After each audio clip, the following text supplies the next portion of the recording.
말씀은 데살로니가 전서 4장입니다. 1절로 12절 말씀 보겠습니다. 우리 같이 읽겠습니다.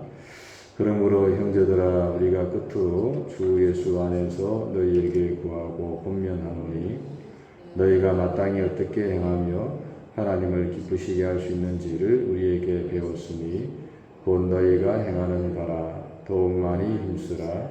우리가 주 예수로 말미암아 너희에게 무슨 명령으로 준 것을 너희가 아느니라. 하나님의 뜻은 이것이니 너희의 거룩함이라.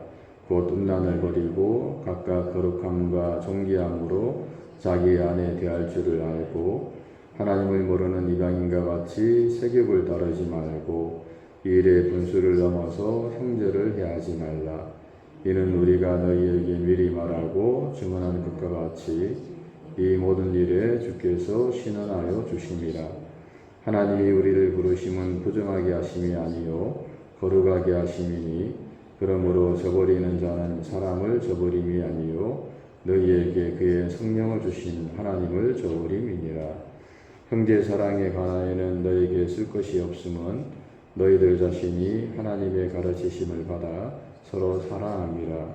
너희가 온 마게도냐 모든 형제에 대하여 과연 이것을 행하도다. 형제들아 권하노니 더욱 그렇게 행하고 또 너희에게 명한 것 같이 조용히 자기 일을 하고 너희 손으로 일하기를 힘쓰라. 이는 외인에 대하여 단정히 행하고 또한 아무 궁핍함이 없게 하려 함이라. 아멘. 하나님의 뜻이란 제목으로 잠깐 말씀을 생각해 보도록 하겠습니다. 오늘 본문에서 이제 사도 바울은 이 데살로니가 교인들에게 이 두 가지 하나님의 뜻에 대해서 좀 말씀을 하고 있습니다. 첫 번째는 이제 거룩함이고 또 두 번째는 이제 이 사랑에 대해서 이 바울이 이제 권면을 하고 있습니다.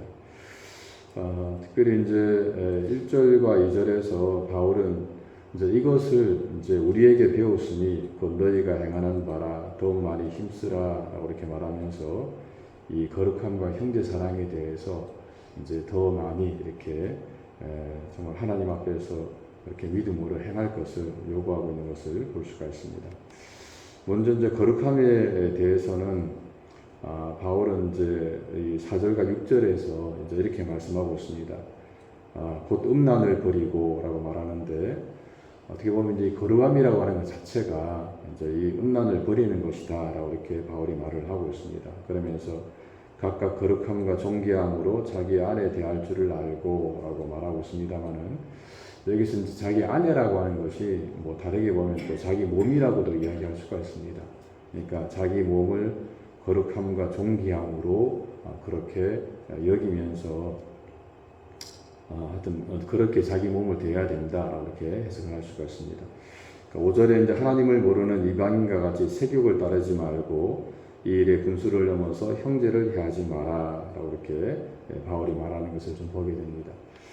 당시 이제 이 데살로니가 지역은 이제 우상을 섬기는 그런 지역이었습니다. 그래서 거기 도시에 이제 많은 성적인 유혹이 있었습니다. 그리고 이제 많은 사람들이 이 음행에 이제 빠져서 이제 하나님의 이제 뜻과는 이제 상관없는 그런 삶을 살았던 곳이 바로 이 데살로니가 지역이었습니다.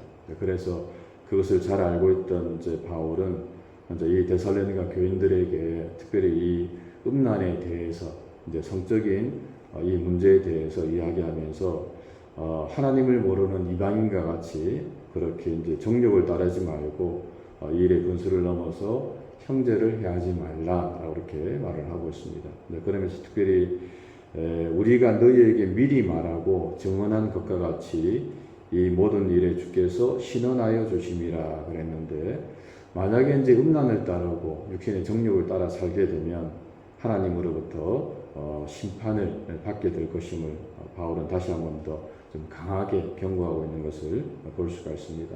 그러면서 우리를 이 부르심은 부정하게 하심이 아니고 거룩하게 하심이니 만약에 그것을 저버리는 자는 사람을 저버림이 아니고 너희에게 그의 성령을 주신 하나님을 저버리는 그런 악한 행위다 이렇게 말하면서 이 음란에 대해서 다시 한 번 더 강하게 경고를 하고 있는 것을 볼 수가 있습니다.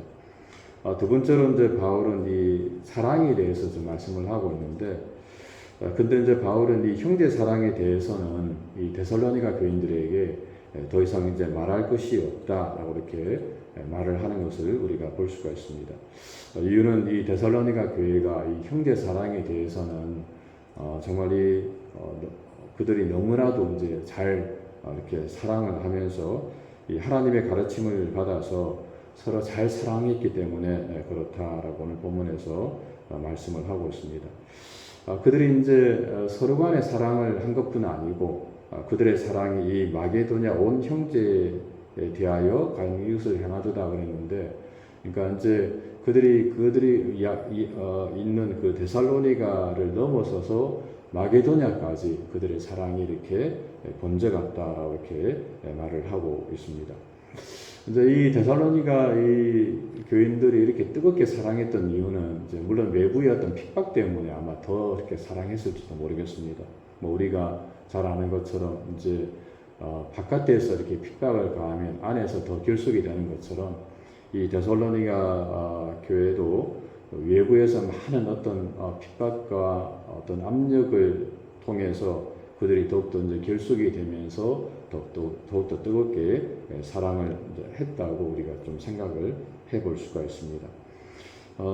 하지만 이제 그럼에도 불구하고 오늘 이 본문에 나오는 이 데살로니가 교인들 정말 그 누구보다도 뜨겁게 서로 간에 이제 사랑하면서 그렇게 잘 신앙생활을 했기 때문에 오늘 본문에서 바울은 여기에 대해서는 더 이상 할 말이 없다라고 이렇게 말하는 것을 볼 수가 있습니다.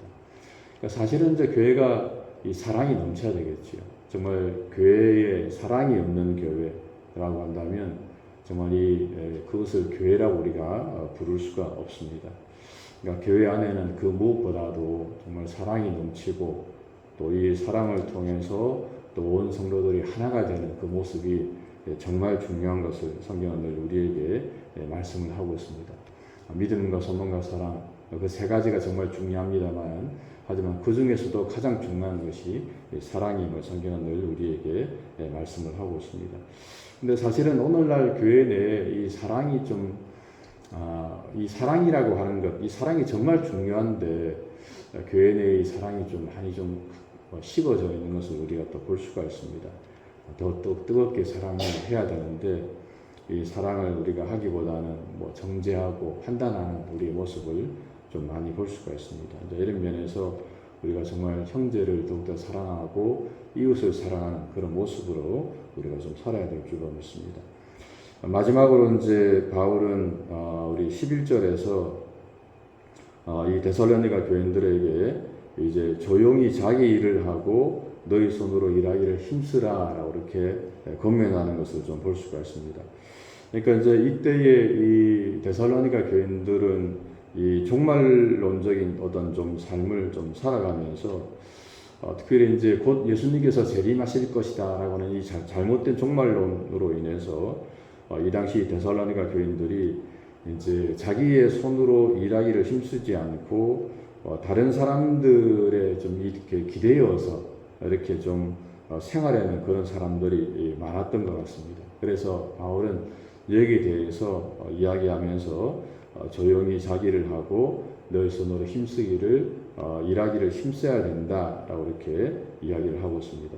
이 문제에 대해서는 이제 데살로니가 후서에 가서 다시 한번 바울이 좀 강하게 좀 권면을 하는데, 하여튼 이 당시 이제 데살로니가 교인들 중에서는 이 잘못된 종말론으로 인해 가지고 일은 하지 않고 다른 사람들한테 기대면서 그렇게 생활했던 사람들이 많았다라고 하는 것입니다. 그래서 이제 바울은 거기에 대해서 좀 질책을 하면서 그렇게 살지 말고 너희 손으로 일해서 손수 이렇게 생활을 하라 이렇게 말하는 것을 우리가 볼 수가 있습니다.